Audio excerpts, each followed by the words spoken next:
혹시 영국에 가보신 분들이 있으신가요? 영국 런던에 가시면 여러분 그 사람들이 이런 특별히 좁은 길 같은 경우는요 신호를 잘 안 지킵니다. 이 차가 막 다니는데요 신호등이 있는데도 불구하고 잘 안 지켜요. 막 건너 다니는 그런 모습을 굉장히 많이 볼 수 있습니다. 제가 그걸 보고요, 야, 우리나라보다 이 시민의식이 없구나 이런 생각이 들었습니다. 근데 어느 날 라디오를 듣는데 왜 런던 사람들이 그렇게 하는지에 대한 설명을 하더라고요.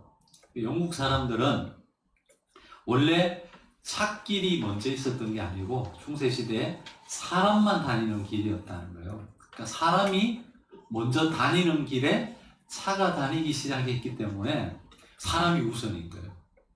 무슨 말인지 이해가 가시죠? 근데 이제 시골로 가면 원래 사람이 다니지 않았던 길에 이제 도로가 났기 때문에 그런 곳은 사람들이 또 신호를 철저히 지킨다고 그러더라고요. 여러분 이해가 가시죠? 그러니까 그냥 시민의식이 없고 그냥 자기 편한 대로 사는 것이 아니라 그 문화적 배경을 우리가 이해하면 그 사람들의 행동 양식을 이해할 수 있는 것이죠.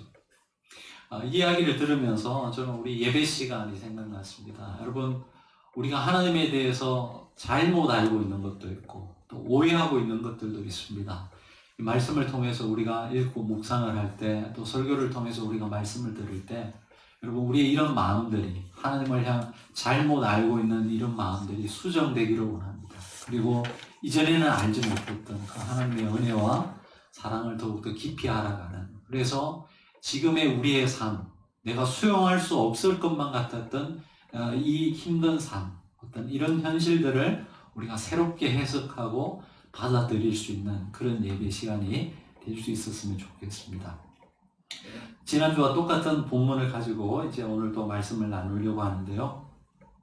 요셉에게 나타나서 아내 마리아의 잉태가 성령에 의한 것임을 알린 천사가 이제 이 태어날 아기의 이름을 요셉에게 알려주고 있습니다.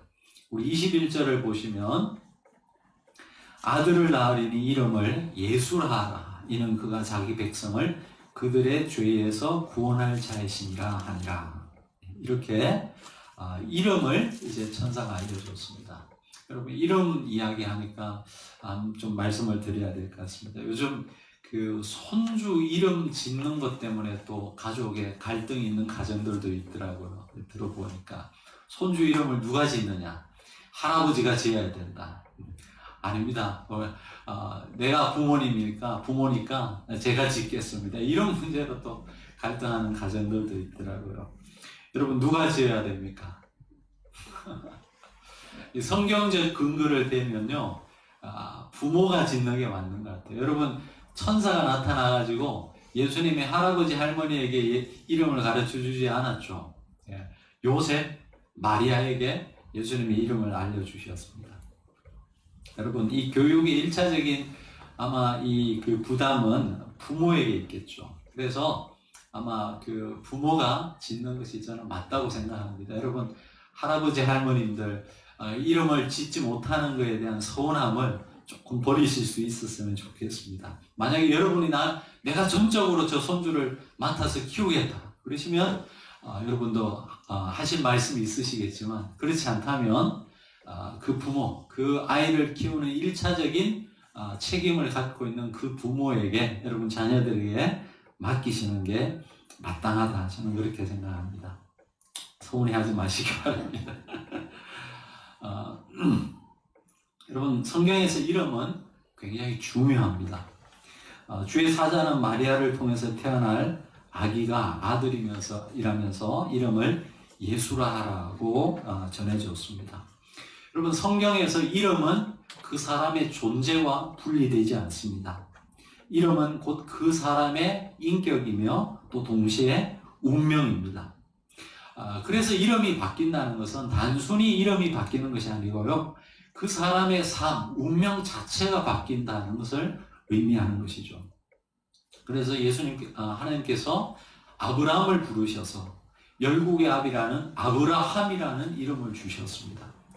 사레라는 이름 대신에 사라라는 이름을 주셨고요, 형의 발꿈치를 잡고 나왔다라는 이 야곱이라는 이름 대신에 하나님과 겨루어 이겼다라고 하는 이스라엘이라는 이름을 주셨습니다. 단순히 이름이 바뀐 것이 아니고요. 그 사람의 삶 자체가 그렇게 바뀌었다라는 것을 의미하는 것입니다. 여러분, 그래서 이름을 잘 지어야 되겠습니까? 아무렇게나 지어도 되겠습니까? 그럼 우리 중에는 대부분 이제 더 이상 이름 지을 일이 없으신 분들이 많은데요. 우리 청년분들은 꼭 기억하시기 바랍니다. 여러분, 이름을 잘 지으셔야 돼요, 정말. 네. 그렇다고 해서 이름만 잘 지으면 되느냐? 그렇게 생각하시면 그것은 미신이고요. 이름을 정말 기도하시면서 고민하면서 그냥 듣기에 좋은 이름이 아니라 그 뜻이 정말 성경적이고 또 부모님의 어떤 그 사람을 향한 기도가 들어있는 그런 이름으로 지으면 좋겠습니다. 그 이름을 부를 때마다 그 자녀가 그렇게 자라가기를 또 기도하면서 또 그런 철학을 갖고 양육한다면 아마 굉장히 귀한 그런 자녀들로 자라갈 것입니다. 요셉은 천사를 통해서 태어날 아기의 이름을 부여받는데 바로 예수라는 이름이었습니다. 이 예수라는 이름은 히브리 성경에서 나오는 여러분 여호수아 구약의 여호수아라는 이름을 이 헬라어로 음역한 것입니다. 그래서 예수스, 헬라어로 보시면 예수스 이렇게 되어 있거든요.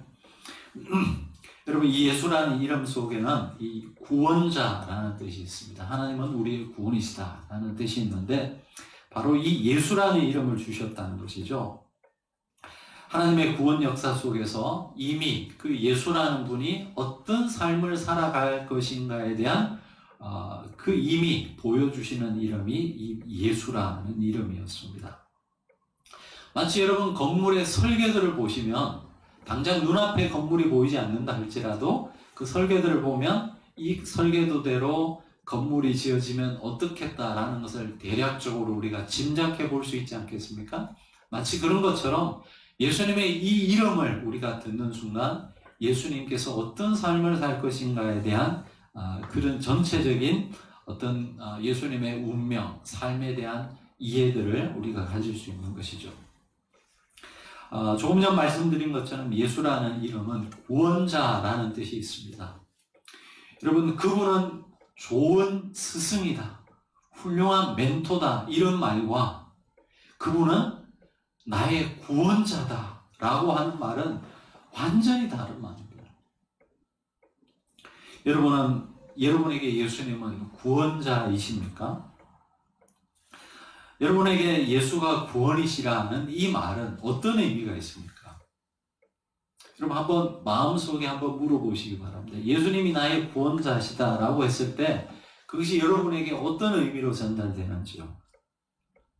옛날에 한국교회에서는 그런 이야기 많이 했습니다. 죽으면 천국 가야 되는데 그 천국 가기 위해서 우리가 예수님을 믿어야 된다. 물론 죽음 이후의 삶에 대한 예수님을 통한 영원한 생명에 대한 보장, 그것이 우리에게 주어지는 것, 여러분 성경이 말하는 구원의 한 측면이죠. 그러나 그것이 우리가 이해하는 구원의 전체적인 의미를 대표한다라고는 할 수 없습니다. 여러분, 그분은 우리의 인생에 지혜를 주시는 정도의 사람이 아니고 우리의 생과 사, 죽음 이후의 삶뿐만 아니라 현재의 나의 삶에도 구원자이심을 우리가 고백할 수 있는 것입니다. 여러분에게 이 예수가 구원이시라는 말은 어떤 의미가 있는지 한번 생각해 볼 수 있었으면 좋겠습니다. 여러분, 기독교 신앙은 여러분, 우리가 어쩌면 생각하듯이 시시한 것이 아닙니다.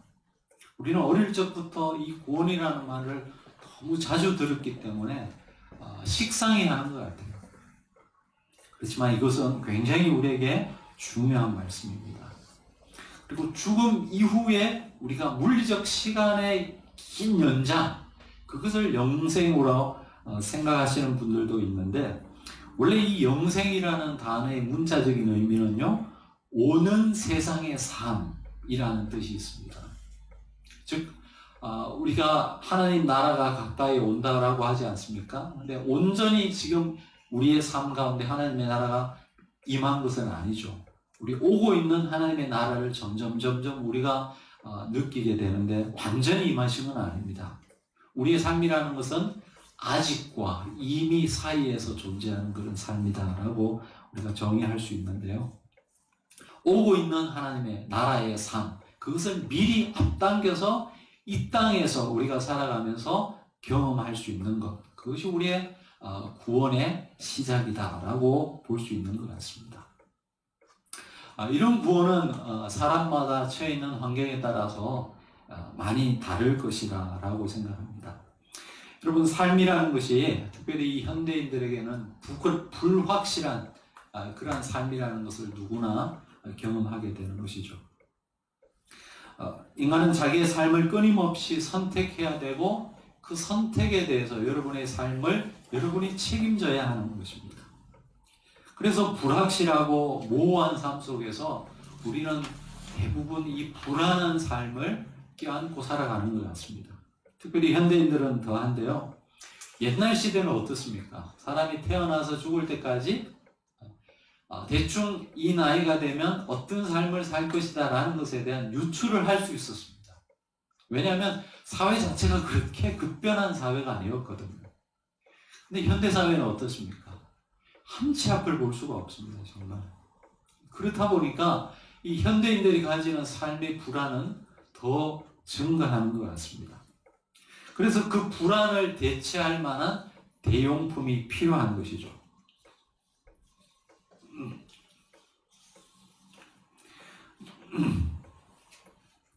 여러분, 무엇이 여러분의 남은 삶을 보장해 줄 수 있을 것 같습니까?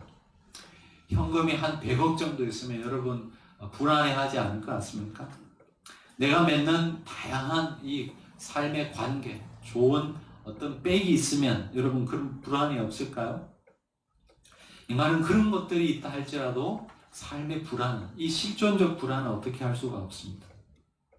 그래서 자기가 통제할 수 없는 삶을 통제해 줄 수 있는 어떤 존재를 누구나 다 바라는 것이라는 것이죠.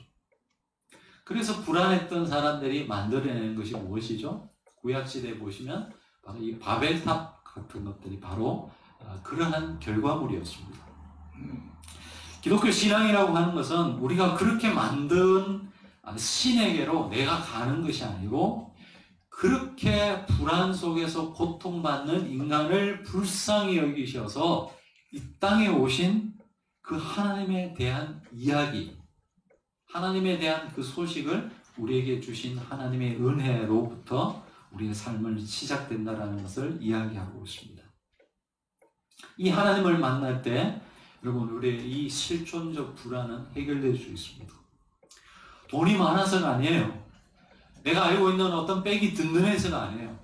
하나님을 안다는 그 자체가 마음속 한 곳에 든든함을 갖고 살아가게 만드는 것이죠. 이것이 이런 것들이 우리의 삶의 구원의 한 단면이다. 그렇게 볼 수 있습니다. 또 이런 것들도 생각해 볼 수 있을 것 같습니다. 특별히 우리가 살아가는 사회는 물질로서 우리 인간의 존재의 가치를 다 매기는 그런 사회 아닙니까? 그래서 여러분, 그 사람이 어떤 얼만큼의 연봉을 받느냐에 따라서 사람이 다른 사람을 대하는 그런 모습도 다르죠. 심지어는 내가 내 자신을 생각하는 내 자신의 가치를 매기는 것도 다 외형적인 어떤 조건들에 의해서 매길 때가 참 많이 있습니다. 그래서 여러분 돈을 많이 벌지 못하거나 변변한 직장을 구하지 못하면 자신을 무가치한 존재로 여기는 사람들도 굉장히 많습니다. 자신의 무가치함을 잊기 위해서 다른 대용품을 찾는 것이죠. 그래서 도박에 빠지거나 어떤 성에 빠지거나 이런 중독에 빠진 사람들이 현대인들 중에 늘어나는 이유도 그 중에 하나일 것입니다. 여러분, 이 영혼의 공허함은 좋은 집으로도 채울 수 없고요. 맛있는 음식으로도 채울 수 없고 사람들이 우러러보는 나의 어떤 사회적 지위로도 채울 수 없는 것입니다. 그 어떤 것으로도 채울 수 없는 거예요. 근데 이런 영혼이 하나님을 만났을 때 그 하나님이 주시는 사랑으로 인해서 다른 것들이 부족하다 할지라도 거기에 연연해하지 않고 살아가는 것, 우리가 지금 느낄 수 있는 구원의 한 단면일 것입니다. 여러분, 이 세상을 창조하신 하나님께서 나같이 보잘것없는 사람을 깊이 사랑하고 계시고 관심을 갖고 있다는 것 자체, 여러분 감격스럽지 않습니까? 이것이 바로 예수님의 구원이라는 것이죠. 두 번째 이름으로 주신 이 예수님의 이름이 무엇입니까? 우리 23절의 말씀을 같이 한번 읽어보시겠습니다. 1장 23절. 보라, 처녀가 잉태하여 아들을 낳을 것이요 그의 이름은 임마누엘이라 하리라 하셨으니 이를 번역한즉 하나님이 우리와 함께 계시다 합니다. 자, 예수라는 이름을 주셨고요, 또 한 이름, 바로 임마누엘이라는 이름을 주셨습니다. 근데 생각해 보면요, 마태복음은 임마누엘로 시작해서 임마누엘로 끝납니다. 여러분, 마태복음 1장에 지금 임마누엘이라는 이름을 주셨잖아요. 마지막 28장에 예수님께서 승천하시면서 어떤 약속을 하시죠? 이 세상 끝날까지 내가 너희와 항상 함께 있을 것이다. 가서 제자 삼으라는 명령을 하시는 동시에 세상 끝날까지 내가 너희와 항상 함께 있을 것이다. 임마누엘이거든요. 그래서 마태복음은 어떻게 보면 임마누엘로 시작해서 임마누엘로 마치고 있습니다. 임마누엘은 하나님께서 우리와 함께하고 계신다는 사실인데요. 그 말인데, 그 의미인데, 이것은 하나님께서 그분 자신을 우리에게 주셨다라는 측면으로 우리가 또 이해할 수도 있을 것 같습니다. 제가 어제 카톡에 말씀 올려드리지 않았습니까? 구약에 보시면 하나님께서 어떤 사람들을 부르셔서 소명을 주시기도 하고 언약의 말씀을 주시기도 하는데, 우리 많은 믿음의 선진들에게 하나님께서 약속해 주신 그 언약의 말씀 중에 대부분은 임마누엘의 약속이에요. 어제 올려드렸던 말씀 제가 한번 다시 읽어드리겠습니다. 이삭에게 하나님께서 이런 약속을 하십니다. 창세기 26장 24절에 그 밤에 여호와께서 그에게 나타나 이르시되 나는 내 아버지 아브라함의 하나님이니 두려워하지 말라. 내 종 아브라함을 위하여 내가 너와 함께 있어 내게 복을 주어 내 자손이 번성하게 하리라. 너와 함께 있어. 야곱에게도 이런 말씀을 주셨는데요. 창세기 28장 15절에 내가 너와 함께 있어 내가 어디로 가든지 너를 지키며 너를 이끌어 이 땅으로 돌아오게 할지라. 요셉에게도 같은 말씀을 주셨습니다. 39장 2절 여호와께서 요셉과 함께 하심으로 그가 형통한 자가 되어 그의 주민 애굽 사람의 집에 있으니. 모세에게도 모세를 부르셨던 출애굽기 3장의 소명장에 이렇게 이야기하고 있습니다. 하나님이 이르시되 내가 반드시 너와 함께 있으리라. 모세가 죽고 난 이후에 여호수아에게도 동일한 말씀을 하십니다. 내 평생에 너를 능히 대적할 자가 없으리니 내가 모세와 함께 있었던 것 같이 너와 함께 있을 것임이니라. 내가 너를 떠나지 아니하며 버리지 아니하리니. 사무엘상에 보시면요, 사무엘에게 이렇게 말씀하십니다. 사무엘이 자라매 여호와께서 그와 함께 계셔서 그의 말이 하나도 땅에 떨어지지 않게 하시니. 다윗, 믿음의 왕 다윗에게 하나님께서 이렇게 말씀하십니다. 여호와께서 사울을 떠나 다윗과 함께 계심으로 사울이 그를 두려워한지라. 마지막으로요, 예레미야 선지자에게 이렇게 말씀하십니다. 너는 그들 때문에 두려워하지 말라. 내가 너와 함께하여 너를 구원하리라. 나 여호와의 말이니라. 여러분, 구약에 엄청 많은 선지자들, 우리 믿음의 조상들에게 하나님께서 약속해 주신 가장 중요한 축복의 말씀이 바로 이 임마누엘이었습니다. 마태는 이 하나님의 함께하심의 결정체가 바로 예수님 안에서 이루어졌다라는 것을 이야기하고 있습니다. 그래서 23절에 보라, 처녀가 잉태하여 아들을 낳을 것이요 그의 이름을 임마누엘이라 하리라 이야기했습니다. 여러분, 근데 이 구절에서 많은 사람들은 이 임마누엘이라는 말보다는요, 처녀가 잉태한다는 이 이야기에 관심을 갖는 것 같습니다. 처녀가 잉태한다는 것이 생물학적으로 이게 불가능한 일이니까 이런 기적의 역사가 일어난다는 것에 많은 관심을 갖고 있는 것 같습니다. 하지만 이 구절에서요, 여러분, 가장 핵심은 바로 임마누엘입니다.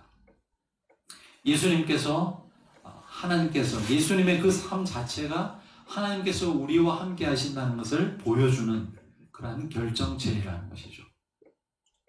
여러분, 기적 중의 기적은 처녀가 임신하는 것이 아니고요, 바로 하나님께서 우리와 함께 하신다는 사실입니다. 영원하신 하나님께서 인간의 몸을 입고 이 땅에 오셨다고 하는 것은 기적 중의 기적이라는 것이죠. 이것은 우리가 도무지 이해할 수 없는 것입니다. 여러분, 처녀 잉태라든지 오병이어라든지 죽은 사람이 살아난다는 것은 하나님의 측면에서 생각한다면 다 가능한 거예요. 여러분, 세상 모든 종교는 그런 신을 원해요. 그렇지 않습니까? 나와 똑같은 것을 고민하는 신이라면 왜 우리가 그를 신으로 섬기겠습니까? 세상의 어떤 종교의 신이건 그 신이 가지고 있는 속성 중에 하나는 바로 전능하심입니다. 전능하심. 그러나 세상의 어떤 종교도요, 그 하나님이 이 낮고 낮은 이 땅에 인간의 몸을 입고 오셨다라고 하는 그런 신은 없습니다. 자, 제가 예를 한번 들어보겠습니다. 엄청난 재벌 부자가 있습니다. 청년 부자가 있습니다. 근데 그 남자가 한 여자를 만나서 사랑을 하게 되었습니다. 알고 봤더니 이 여인은 엄청나게 가난한 동네에서 살고 있는 여자예요. 지금은 사라져갔지만 판자촌에 살고 있는, 가족 전체가 그런 곳에 살고 있는 여인이라고 한번 생각해 보시기 바랍니다. 자기 집에 화장실도 없어요. 공중 화장실을 사용하는 그런 처녀의 집이었습니다. 자, 그런 상황이라면 여러분, 이 재벌 청년이 어떻게 하는 것이 쉽습니까?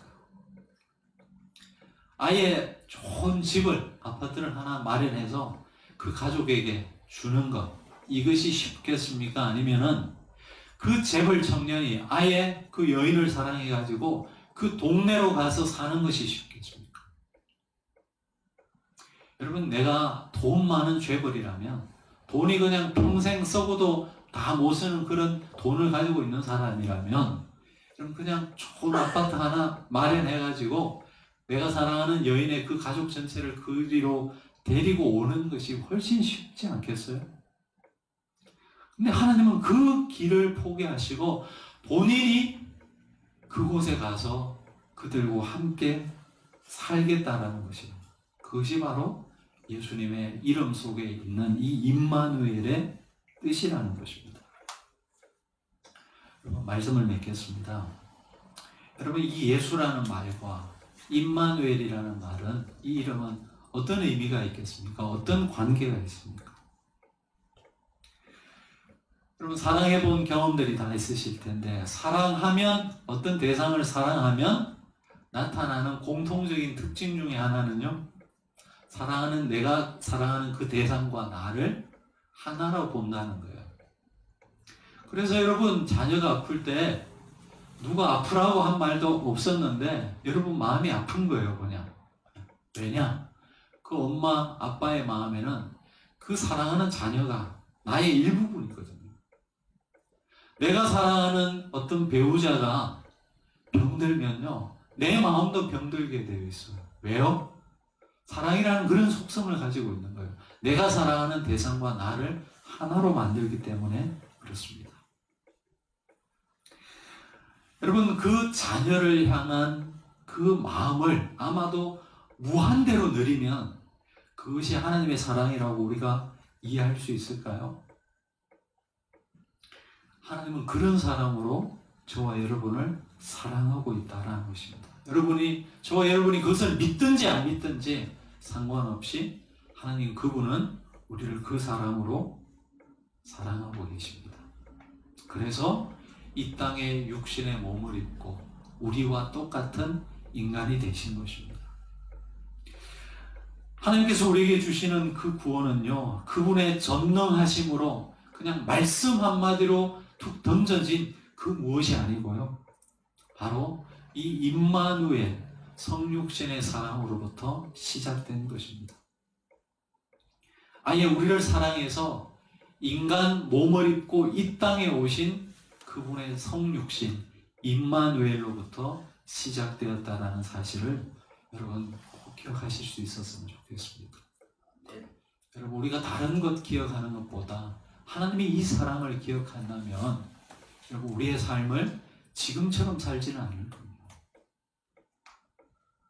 여러분, 또 우리에게 한 주가 주어졌습니다. 우리가 기억해야 될 것 많고 잊지 말아야 될 것 많이 있지만 여러분, 예수님 그리고 그분이 임마누엘이라는 사실, 우리가 그분을 잊고 바쁜 삶을 살아가면서 우리의 삶에 함몰되어서 살아갈 그때에도 여러분, 하나님은 우리를 기억하고 계신다는 사실, 이 사실을 기억하면서 이번 한 주를 살아가실 수 있었으면 좋겠습니다.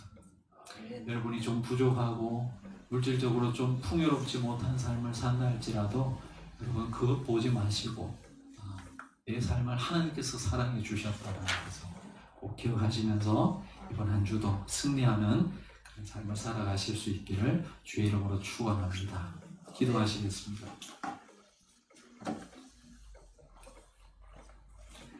죽음의 권세에서 우리를 구원해 주신 예수님, 하나님이 우리와 함께 하신다는 사실을 당신의 삶 전체를 통해서 보여주신 그 은혜와 사랑에 감사를 드립니다. 이 온 만물을 창조하신 하나님께서 인간의 몸을 입고 오셔서 우리가 이해할 수 없는 그 큰 사랑으로 사랑해 주셨지만 우리의 삶 속에서는 받은 그 사랑은 너무나 그 사랑을 초라하게 만들며 크고 작은 불평과 원망으로 하나님께 합당한 그런 영광을 돌려드리지 못했던 우리의 모습을 고백합니다. 하나님, 이 한 주를 살면서 하나님께서 우리를 어떻게 사랑하셨는지 기억할 수 있게 도와주옵소서.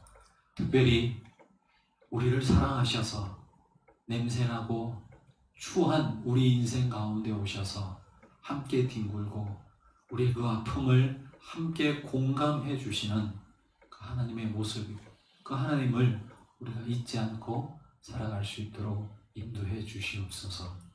그 하나님의 사랑이 오늘도 우리의 삶을 인도해 가고 우리의 삶을 견인해 가고 있음을 믿습니다.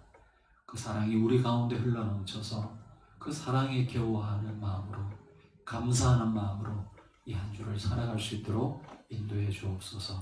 예수님 이름으로 기도합니다. 아멘.